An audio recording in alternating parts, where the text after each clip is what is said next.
Bonsoir Nicolas Caro. Bonsoir Sébastien. Nicolas qui, chaque soir dans Europe Nuit, lit pour vous et pour nous.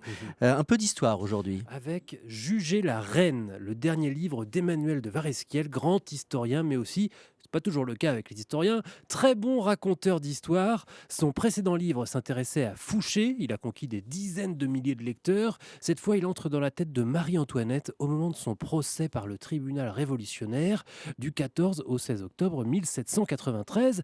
Un moment de haute tension politique, évidemment, mais aussi et surtout une épreuve terrible pour cette femme, Marie-Antoinette, épuisée par le calvaire qu'elle est en train de vivre. Alors j'imagine que le procès était perdu d'avance pour elle. Bien sûr, il faut se remettre dans le contexte, la révolution se radicalise, on entre doucement dans la période de la terreur, vous savez, les troupes royalistes nous menacent aux frontières, la Vendée contre-révolutionnaire s'est soulevée, on a besoin de symboles forts et la reine en est un, celui de l'absolutisme. Elle était effectivement condamnée d'avance, elle a 38 ans, à ce moment-là, elle ne ressemble plus vraiment à la reine majestueuse dont on se souvient, elle porte une robe de deuil noir, nous dit Varesquiel, recouverte d'un fichu de mousseline noué sur le devant. C'est d'ailleurs l'une de ses dernières robes. Elle a été faite lors de sa captivité à la prison du Temple, juste après la mort de son mari, guillotiné au début de l'année. Ses enfants lui ont été arrachés. Son amie, la princesse de Lamballe, a été massacrée pratiquement devant ses yeux par la foule en colère. Sa tête promenée ensuite au bout d'une pique. Elle n'a plus rien, ni proche ni bien. Elle cache simplement sous sa robe un petit médaillon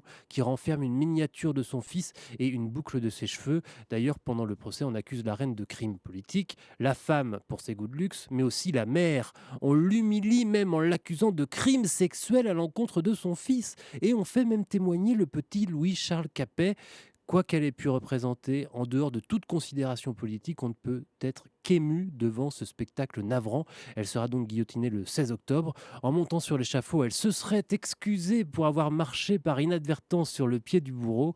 Mais ça, c'est la légende. Pour la vérité historique, pour vivre cet incroyable procès, lisez ce livre. La grande histoire à travers cette petite histoire entre guillemets de Sur les Marie-Antoinette et de son détails de procès. son procès. Superbe. Ce livre, Juger la reine donc d'Emmanuel de Varesquiel chez Talandier. Merci Nicolas. Merci Sébastien.